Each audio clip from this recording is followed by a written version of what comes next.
Bonjour Michel Berry. Bonjour Jean-Philippe Dany. Michel Berry, fondateur de l'École de Paris du management. Vous avez été aussi fondateur du Centre de recherche en gestion de l'École polytechnique. L'industrie du point de vue du ministre et du point de vue de l'entrepreneur, c'est un compte-rendu de l'École de Paris du management. Vous avez reçu Arnaud Montebourg, voilà, ancien ministre entrepreneur. Et vous nous proposez finalement ce qu'il nous propose, si je comprends bien, et c'est pour ça qu'il faut le lire. Il faut passer d'un état jupitérien à un état catalyseur. Oui, je ne l'ai pas invité comme politique, mais quelque chose nous avait intrigué, c'est le fonctionnement du redressement productif, parce qu'elle illustre une posture assez peu connue de l'État catalyseur. On connaît l'État jupitérien qui fait descendre ses directives dans toutes les contrées de la France, qui sont censées descendre jusque dans toutes les contrées les plus éloignées, mais avec le monde économique et surtout la variété des PME et des ETI, ça ne marche pas bien. Alors, avant d'être ministre, Arnaud Montebourg avait été effrayé de voir comme président de la Saône-et-Loire la boucherie qui a succédé à la crise de 2008 et de nombreuses entreprises tombées en faillite, alors que quelquefois il suffisait de pas grand-chose pour trouver l'accord entre les créanciers, les syndicats, les donneurs d'ordre, etc.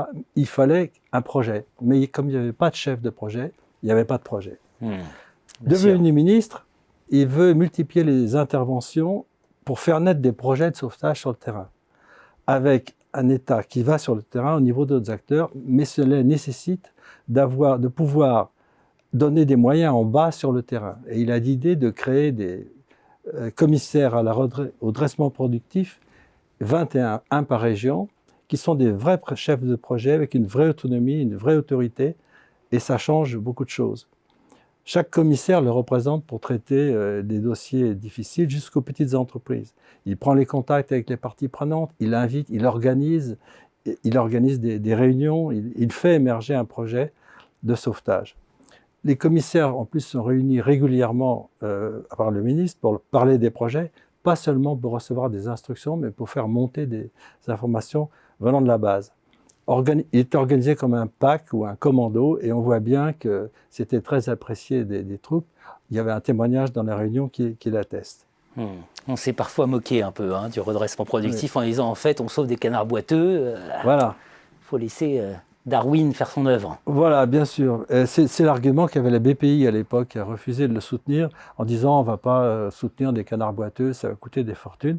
Montebourg répondait qu'un canard boiteux bien soigné peut être très tonique et on peut ainsi sauver des entreprises, mais aussi des savoir-faire et revivifier des territoires. Alors, pour bypasser de la BPI, il a actionné un vieil instrument créé en 1945, le FDES, et obtenu du Parlement 400 millions pour aider à des restructurations. Donc, il a un petit pécule pour intervenir. Finalement, l'esprit de cette démarche, c'est un peu la même que celle qu'on voit aussi dans les grandes entreprises, de libération des énergies, donner le plus à la base possible des moyens d'action, des marges de manœuvre et des moyens d'action pour s'adapter aux singularités locales. Mais la posture du ministre entrepreneur, on a compris que la posture du ministre entrepreneur était plus difficile que celle de l'entrepreneur, parce qu'il a été après entrepreneur. Bercy peut être pire que des banquiers. Le Parlement est sans cesse à convaincre, mais il a ses critères propres qui sont assez souvent loin de la vie économique. Les médias aiment harceler, et puis les chefs, présidents, premiers ministres ont souvent d'autres priorités. C'est donc des dispositifs fragiles, et d'ailleurs quand Montebourg est parti, la mécanique s'est enlisée. Peut-être est-ce parce qu'une mécanique aussi originale suppose des situations d'urgence, et quand les choses vont moins mal, elle n'est plus aussi nécessaire. C'est pareil dans les grandes entreprises. Les grandes entreprises aiment bien avoir des chefs de projet transversaux qui secouent un peu l'entreprise, et des chefs de projet qui ont une véritable autorité, mais quand ils s'arrêtent, souvent les choses s'enlisent parce que c'est vraiment très subversif.